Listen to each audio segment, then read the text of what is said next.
மன்னார் மாவட்ட காற்றாலை கனியமண் அகழ்வை எதிர்த்து மன்னார் மாவட்ட புகைப்பட பிடிப்பாளர் சங்கம் ஒலிக்கலை ஒன்றியம் சார்பாக எங்கள் முழு ஆதரவினையும் இப்போராட்டத்திற்கு நாங்கள் வழங்கி நிற்கின்றோம். அத்தோடு மன்னார் மாவட்ட வாழ் மக்களை நம்பியே எங்களது புகைப்பட தொழில் அமைந்துள்ளபடியினால் எங்களது வாழ்வாதாரம், எங்களது எதிர்கால சந்ததியினரின் வாழ்வாதாரம் பாதிக்கப்படும் சூழலில் ஆரம்பத்திலிருந்தே நாங்கள் இப்போராட்டத்தினை அதற்கு ஆதரவு வழங்கும் பட்சத்தில் மட்டுமே எங்களது எதிர்காலம், எங்களது புகைப்படத்துறையின் எதிர்காலமும் மன்னார் மாவட்ட வாழ் மக்களின் எதிர்காலமும் சுபீட்சமாக இருக்கும் என்று கூறி விடைபெறுகின்றேன். அனைவருக்கும் வணக்கம். அனைவருக்கும் வணக்கம். 9 நாட்களாக இந்த போராட்டமானது தொடர்ந்து கொண்டிருக்கின்றது. வருங்காலத்தில் வலுவடையும் என்பதில் சிறிதளவும் எங்களுக்கு சந்தேகமில்லை. ஏனென்றால் இது எங்களுடைய வாழ்வுக்கான போராட்டம். தொடர்ந்து இளையோர்கள், முதியோர்கள், எங்களுடைய மத தலைவர்கள் மற்றும் நாடாளுமன்ற உறுப்பினர்கள், இன்றைய தினத்திலே நாடாளுமன்ற உறுப்பினர்கள் மற்றும் எங்களுடைய மக்கள் மற்றும் புகைப்பட சங்கத்தினை சேர்ந்தவர்கள் அனைவரும் அந்த பங்கு கொண்டிருக்கின்றார்கள். அனைவரும் தங்களுடைய நியாயத்தினை இங்கே வைத்திருக்கின்றார்கள். காற்றாலை அமைப்பது என்பது எவ்வளவு ஒரு சுற்றுச்சூழல், எங்களுடைய பொருளாதாரத்தை பாதிக்கின்றது எல்லோரும் அறிந்த விடயம். ஏனென்று சொன்னால் தொடர்ந்து எல்லோரும் கதைத்து கொண்டு இருக்கின்றார்கள்.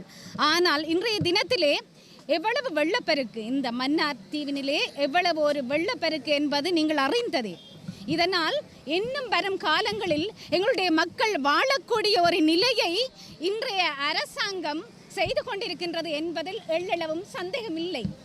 அன்று கூறியது போல் இவர்கள் தங்களுடைய வாக்கினை காப்பாற்றி இருந்தால் இன்று மக்கள் இறங்கி இந்த போராட்டத்தை செய்ய வேண்டும் என்பது தேவையற்ற ஒரு விடயம்.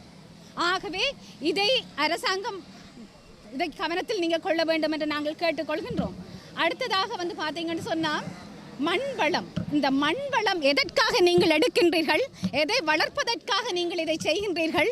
எங்களுடைய வாழ்க்கையை நீங்கள் அழிப்பதற்கா, எங்களுடைய சந்ததியை நீங்கள் இல்லாமல் ஆக்குவதற்கா என்பதுதான் எங்களுடைய ஒரு கேள்வியாக இந்த இடத்திலே நாங்கள் முன்வைக்கின்றோம். தெரியும், எல்லாரும் தெரிந்த விடயம்.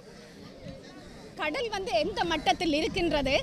இதில் மண் அள்ளினால் எங்களுடைய நிலை என்ன? எங்களுடைய மக்களின் நிலை என்ன?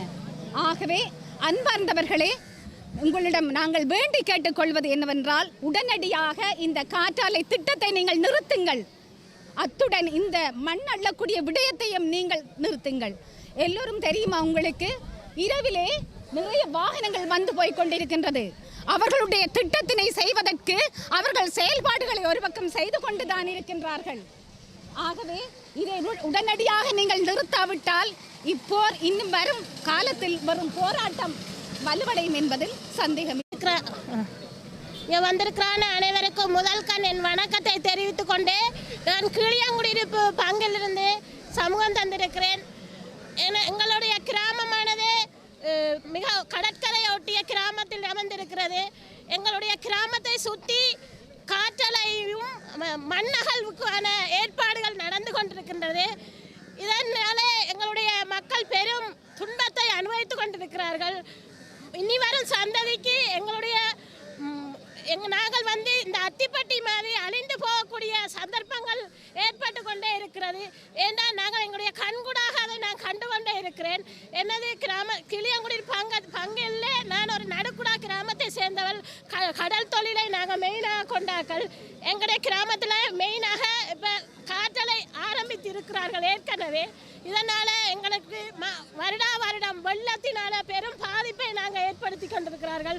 தொழிலே இல்லை எங்களுக்கு. நாங்கள் அந்த முறையில் இருந்ததால் இப்போ எங்களுக்கு ஒரு தொழில் வாய்ப்பே இல்லை. நாங்கள் பெரும் அவதிக்குள்ளாகிக்கின்றிருக்கிறோம். இதனால் தண்ணீர் மிகவும் முதல் நாங்கள் கடற்கரை அறையில் நாங்கள் தோண்டினாலும் நல்ல தண்ணியை நாங்கள் எடுத்து குடிச்சிக்கிட்டு இருந்தோம். இப்போ அது உவர் தண்ணிகள் எங்களோட கிராமத்துக்குள்ளே உள்புகுந்து கொண்டிருக்கின்றது. இதெல்லாம் இந்த காற்றாலையாலையும் மண்ணகழ்வு எடுக்கிறதுக்காக காணியை நாங்கள் நடுவில் தான் இருக்கிறோம். எங்களை சுற்றி அவ்வளோ காணிகளும் அடைக்கப்பட்டு விட்டன. நாங்கள் நடுவில் இருக்கிற ஒரு ஆடு மாடு வளர்க்க இயலாது. வாழ்வாதாரத்துக்காக நாங்கள் எதுவுமே செய்ய இயலாது. அந்த நிலையில தான் நாங்கள் இருக்கிறோம். நடுவில் தான் இருக்கிறோம். எங்களை சுற்றி அப்படியே அடைச்சிட்டாங்க. ஒவ்வொரு கொம்பனியும் எடுத்து அடைச்சிருக்காங்க காணிகளை. அது மண்ணகழ்வுக்காக நாங்கள் எவ்வளவோ ஆர்ப்பாட்டம் செய்தோம். இதை எங்களால் தடுக்க முடியலை. இனி வருகிற இந்த காற்றலையை எங்களுடைய உயிர் இருக்கு வரை நாங்கள் அனுமதிக்க மாட்டோம். நாங்கள் இதை அனுமதிக்கவே மாட்டோம். உயிர் இருக்கு வரையும் போராடுவோம். மன்னார் தீவு என்பது இலங்கை திருநாட்டிலே ஒரு பகுதி என்பதை முதலாவது நாங்கள் விளங்கி கொள்ள வேண்டும்.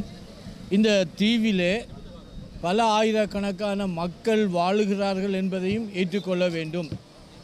ஒரு பிரதேசத்தை அபிவிருத்தி செய்கிறோம், அல்லது அந்த பிரதேசத்தில் இருந்து நாட்டுக்கான பல வளங்களை பெறுகிறோம் என்று சொல்லும்போது அங்கே குடியிருக்கிற மக்களை குறித்தும் சிந்திக்க வேண்டிய ஒரு கடப்பாடு எங்களுக்கு இருக்கிறது. அங்கே குடியிருக்கிற மக்களுடைய வாழ்வாதாரத்தை அவருடைய இருப்பை கேள்விக்குறியாக்கிவிட்டு நாட்டின் மற்ற பகுதிகளுக்கு நன்மை பயக்கக்கூடிய திட்டங்களை கொண்டு வருவோம் என்று சொன்னால் அது உண்மையான திட்டமாக இருக்க முடியாது, அபிவிருத்தியாக இருக்க முடியாது. இலங்கையிலே மன்னார் தீவிலே காட்டாலை கனியவளம் ஒரு பெரிய வரப்பிரசாதம் என்று சொன்னாலும் அதை பெறுவதற்காக இங்கே பாரம்பரியமாக காலங்காலமாக வாழ்கிற மக்களுடைய வாழ்க்கையை கேள்விக்குறியாக்கிவிட்டு அந்த திட்டத்தை நிறைவேற்றுவது எந்த வகையிலும் ஒரு நீதியாய் நியாயமாய் ஏற்றுக்கொள்ள முடியாது. ஒரு அபிவிருத்தி திட்டம் என்பதே மக்களுக்காகத்தான். மக்களை அழித்துவிட்டு ஒரு பகுதி மக்களை அழித்துவிட்டு இன்னொரு பகுதி மக்கள் அதனாலே நன்மை அடைகிறார்கள் சொன்னால் அது உண்மையான ஒரு ஜனநாயக அணுகுமுறையாக இருக்காது. அது ஒரு விதமான கொள்ளை, புறக்கணிப்பு, அராஜகம் என்று கூடி சொல்லலாம். எனவே இலங்கை அரசாங்கத்துக்கு ஒரு பெரிய பொறுப்பு இருக்கிறது. தேசத்தினுடைய எல்லா குடிமக்களையும் ஒரே கண்ணோட்டத்தோடு பார்த்து எல்லா மக்களுக்குரிய பாதுகாப்பையும் உறுதிப்படுத்தி அவருடைய வாழ்வை செழிப்பாக்குற பொறுப்பை அரசாங்கம் தவற விடக்கூடாது. இந்த வகையிலே மன்னார் வாழ் மக்கள் இந்த காற்றாலையினாலும் கனியமணல் அகழ்வினாலும் ஏற்படுகிற பாதிப்பை விளங்கி கொண்டு இன்றைக்கு வீதியிலே நின்று போராடி கொண்டிருக்கிறார்கள். தங்களுடைய ஆதங்கங்களை வெளிக்காட்டி கொண்டிருக்கிறார்கள்.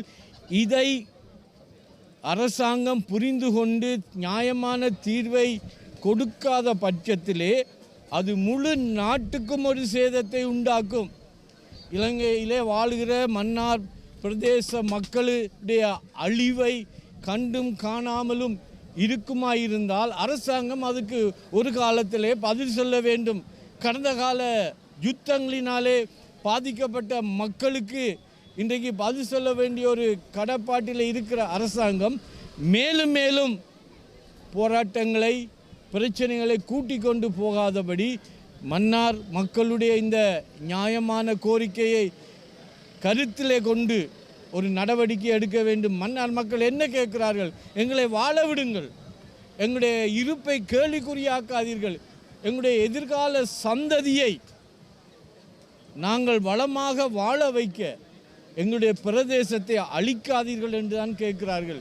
இன்னொரு பிரதேசத்தில் இருந்து இன்னொரு பிரதேசத்தை அழித்து எங்களுக்கு உதவி செய்யுங்கள் என்று கேட்கவில்லை, இருக்கிற எங்களை வாழ விடுங்கள் என்று கேட்கிறார்கள். எனவே அரசாங்கம் இதிலே கணிசமான ஒரு தலையீட்டை கொண்டு வந்து இந்த திட்டத்தை நிறுத்தி மக்களுடைய வாழ்வாதாரம், மக்களுடைய இருப்பு, மக்களுடைய செழிப்பான வாழ்வு முக்கியம் என்பதை கருத்தில் கொண்டு நடவடிக்கை எடுக்க வேண்டும் என்பது எங்களுடைய தாழ்மையான வேண்டுகோளாக இருக்கிறது.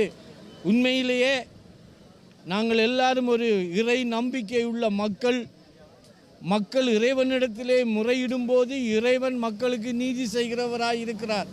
அவை இறைவனுடைய தலையீடு வரும்போது பாதிக்கப்பட்டவர்களுக்கு நீதியும் பாதிப்பை உண்டாக்குனவர்களுக்கு ஒரு நியாய தீர்ப்பையும் கொடுக்கிறவர் இறைவன் என்பதை புரிந்து கொண்டவர்களாய் அந்த சர்வ வல்லமையுள்ள இறைவன் தங்களுக்கு கொடுத்த வாய்ப்பை சந்தர்ப்பத்தை மக்களுக்கு நன்மை செய்வதற்காக அதிகாரத்தில் உள்ளவர்கள் அரசாங்கத்தில் இருக்கிறவர்கள் நியாயமாய் சிந்தித்து செயல்படாவிட்டால் எங்களுக்கு மேலே இருக்கிற ஒருவன் ஒரு நாள் எங்களுக்கு நியாயம் செய்தால் அதை யாருமே தாங்கிக் கொள்ள முடியாது என்பது என்னுடைய ஆழமான நம்பிக்கை, விசுவாசம்.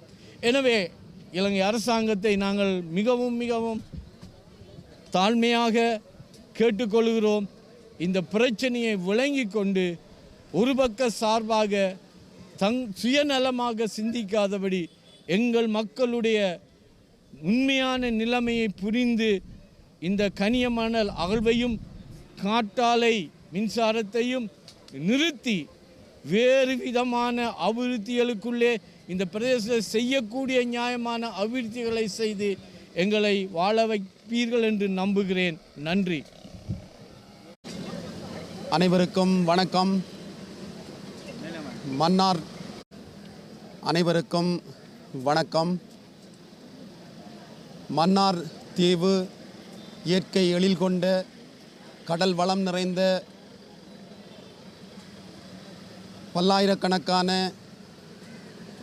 உயிர்கள் இந்த வளத்தை நம்பி வாழுகின்ற வடக்கின் பகுதியிலே அமைந்திருக்கக்கூடிய இந்த தீவை காப்பாற்றுவதற்காக ஒன்றிணைந்த மக்களாக கடந்த 9 நாட்களாக நாங்கள் போராட்டம் நடத்தி வருகின்றோம்.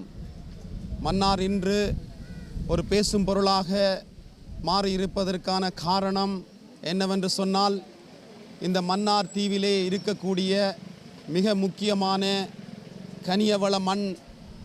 இந்த கனியவள மண்ணானது மக்களுடைய உத்தரவின்றி, அவர்களுடைய விருப்பமின்றி, அவர்களுடைய வாழ்வாதாரத்திற்கு எதிராக அமையும் வண்ணம் இந்த மண் அகழ்வானது வெளிநாட்டு கம்பெனிகளுக்கு விற்கப்படுவதற்காக அரசாங்கங்களுக்கு இடையில் உடன்படிக்கைகள் செய்யப்பட்டிருக்கின்றன.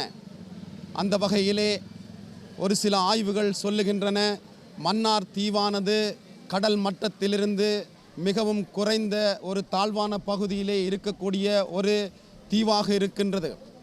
அதிலும் கடல் மட்டத்திலிருந்து கிட்டத்தட்ட 4 அல்லது 5, 6 மீட்டர் உயரத்தில்தான் இந்த தீவு அமைந்திருக்கிறது.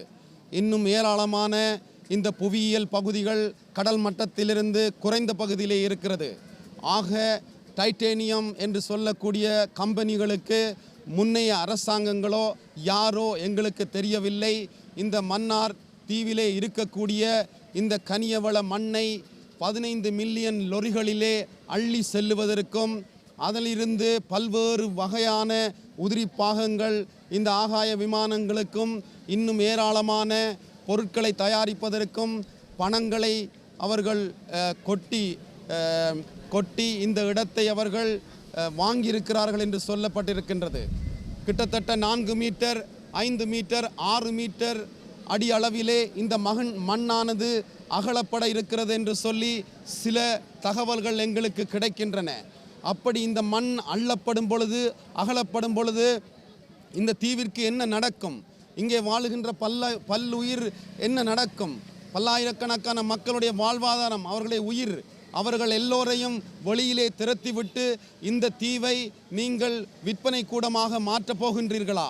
அல்லது இந்த தீவை வேறு நாடுக்கு விற்கப் போகிறீர்களா? அல்லது இந்த தீவிலிருந்து தான் இந்த இலங்கையிலே இருந்து சூறையாடப்பட்ட எல்லா டொலர்களையும் நீங்கள் எடுக்கப் போகின்றீர்களா? ஆகவே இந்த மன்னார் தீவிலே வாழுகின்ற பல்லாயிரக்கணக்கான மக்களுடைய வாழ்வாதாரங்களையும் உயிர்களையும் கொன்று குவித்துவிட்டு நீங்கள் இந்த தீவை விற்க முடியாது. ஆகவே இந்த மண் அகழ்வோ என்று சொல்லக்கூடிய கனியவள மண் அகழ்வை நீங்கள் உடனடியாக ரத்து செய்ய வேண்டும். நீங்கள் வெளிநாட்டு கம்பெனிகளோடு செய்திருக்கக்கூடிய உடன்படிக்கைகளை உடனடியாக ரத்து செய்ய வேண்டும். அடுத்ததாக நீங்கள் சுகாதாரமான முறையிலே தன்னிறைவு அடைவதற்கு பொருளாதார கொள்கைகளை இந்த அரசாங்கம் கொண்டு வருவதென்று சொன்னால் அது மக்களுடைய சம்பந்தம் இருக்க வேண்டும், மக்களுடைய விருப்பம் இருக்க வேண்டும். மக்களுடைய விருப்பம் இல்லாமல் உங்களுடைய அதிகாரங்களை துஷ்பிரயோகம் செய்யக்கூடாது.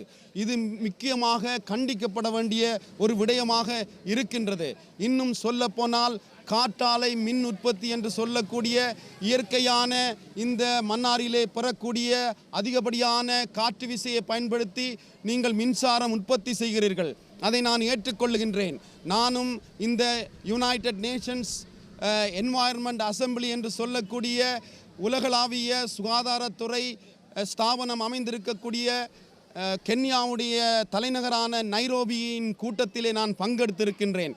அந்த யுனையா 6 என்று சொல்லக்கூடிய இந்த அசம்பிளியிலே பல அறிக்கைகள் வெளியிடப்பட்டிருக்கின்றன. இந்த அறிக்கை எங்களுக்கு சொல்லுகின்றது, the whole nation should tackle the crisis today.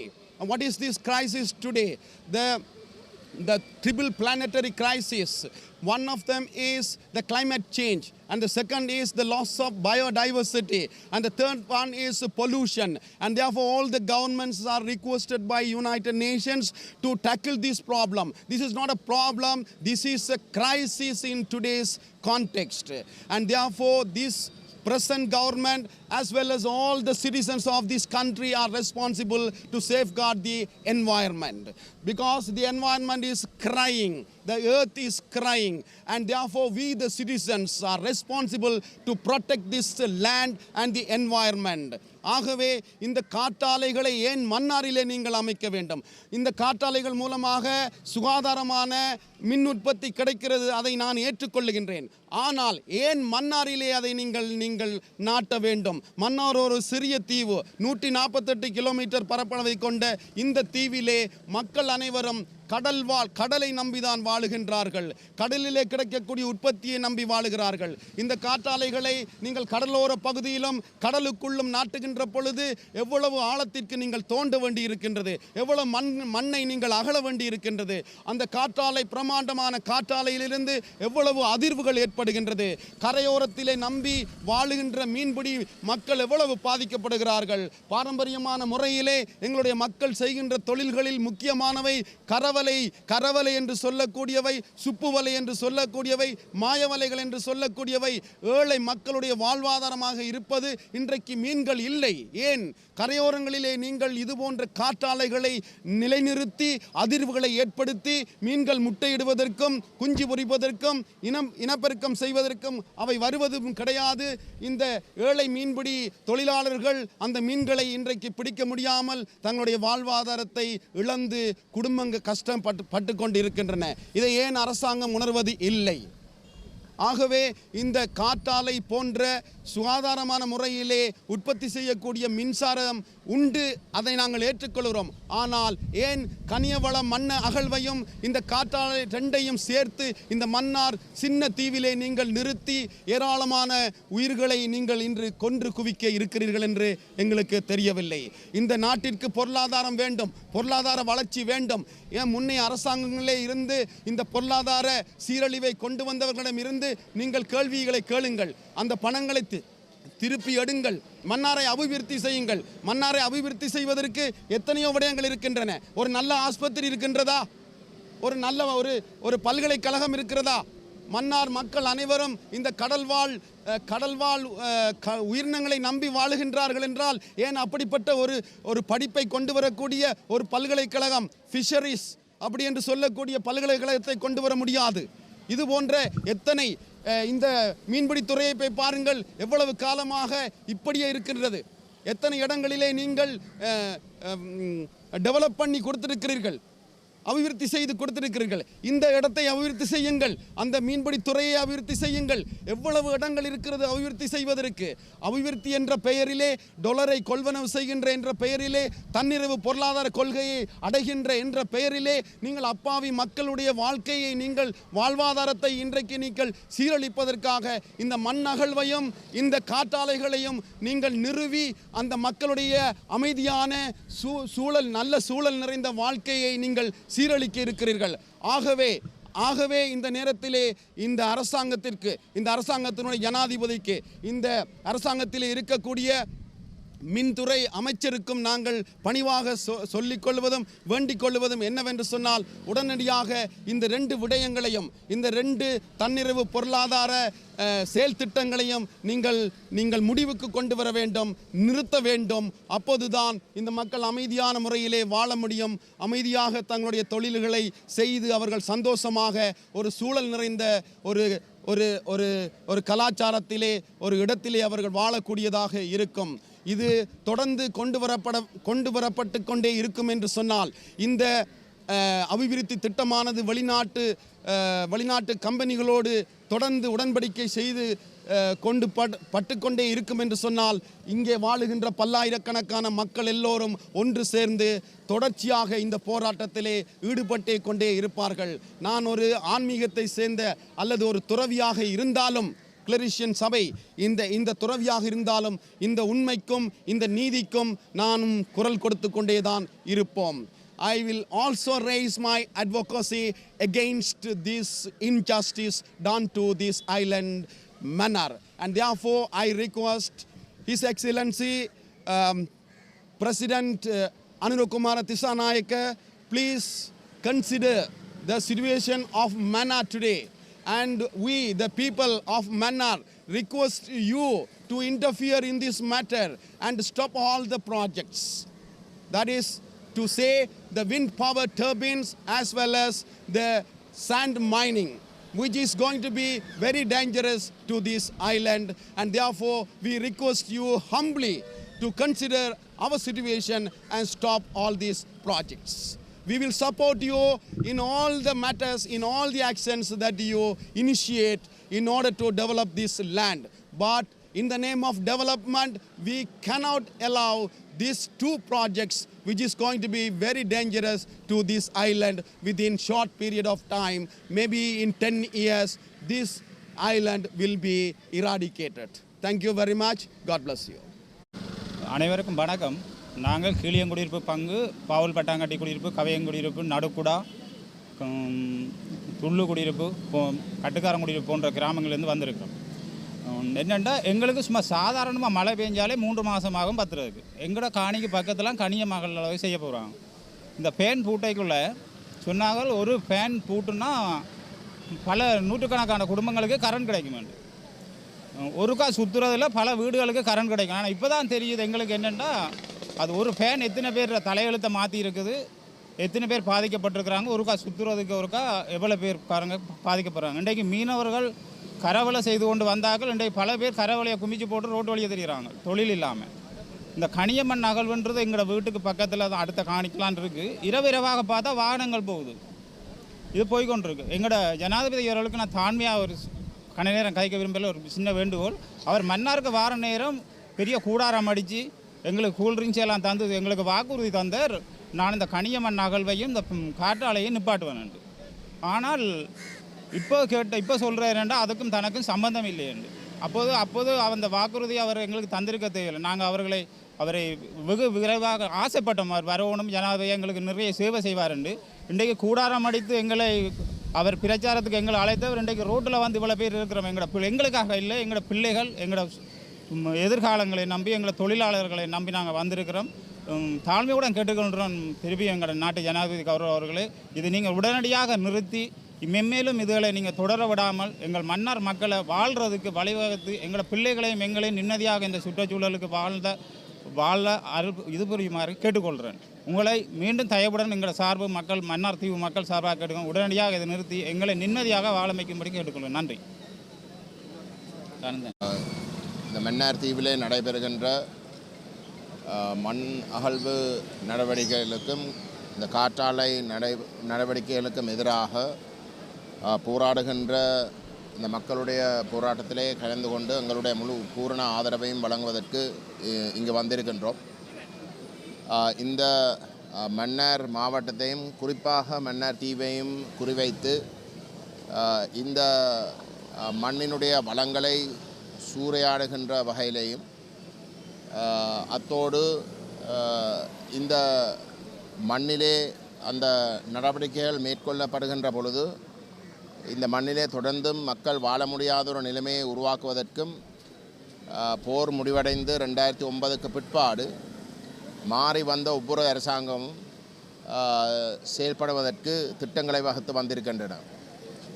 அதை அறிந்த இடத்திலே பல போராட்டங்கள் நடைபெற்று அதை ஏதோ ஒரு வகையிலே தடுப்பதற்கு நடவடிக்கைகள் மேற்கொள்ளப்பட்டும் ஒரு சில நடவடிக்கைகள் அந்த போராட்டங்களை தாண்டி நிறைவேறப்பட்டு இருக்கின்றது என்பதையும் நாங்கள் நன்றறிவோம்.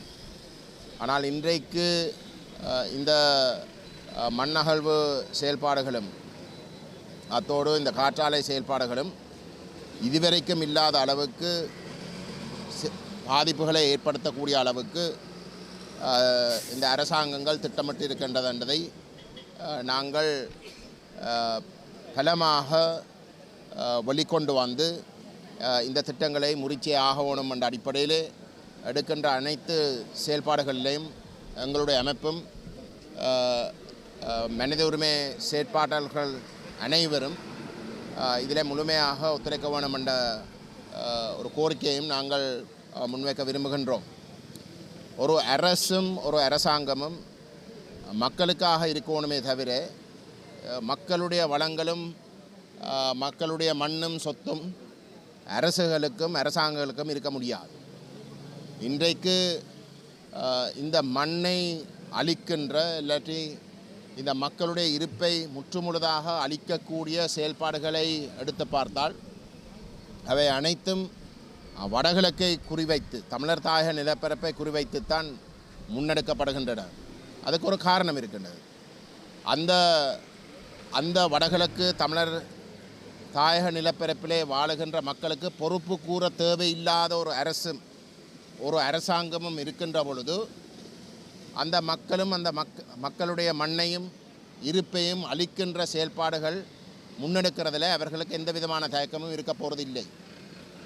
மாறாக அந்த மக்களை அழித்து அந்த மக்களுடைய வளங்களை அழித்து அவர்களுக்கு, அதாவது அந்த அரசாங்கங்களுக்கும் பாதிப்புகள் எதுவும் நடக்காத வகையிலே அவர்கள் தங்களுடைய சொந்த பொருளாதாரத்தை கட்டியெழுப்பி எங்களுடைய தமிழ் மக்களுடைய தமிழ் தேச நிலப்பரப்பினுடைய தலையிலே மண்ணள்ளி போட்டு தாங்கள் வாழுகின்ற ஒரு நிலைமையை தான் மாறி மாறி வந்த ஒவ்வொரு அரசாங்கமும் கடந்த 70 வருஷங்களுக்கு மேலாக செயல்பட்டு வந்திருக்கின்றதையும் நாங்கள் நன்றாக புரிந்து கொள்ள வேண்டும். ஆகவே இந்த நிலைமை தொடரும். நாங்கள் ஒரு அரசாங்கமும் எங்களுடைய, அதாவது தமிழர் தாயக நிலப்பரப்பிலே பொறுப்பு கூறக்கூடிய ஒரு நிலைமையை நாங்கள் உறுதிப்படுத்தாமல் இருக்கிற வரைக்கும் நம்முடைய மண்ணை நாங்கள் காப்பாற்ற முடியாத ஒரு நிலைக்கு, இல்லாட்டி மண்ணை காப்பாற்றுவதற்கு நாங்கள் வீதியில் இறங்கி ஒவ்வொரு நாளும் போராட வேண்டிய ஒரு இடத்துக்கு நாங்கள் தொடர்ந்தும் தள்ளப்படுவோம்.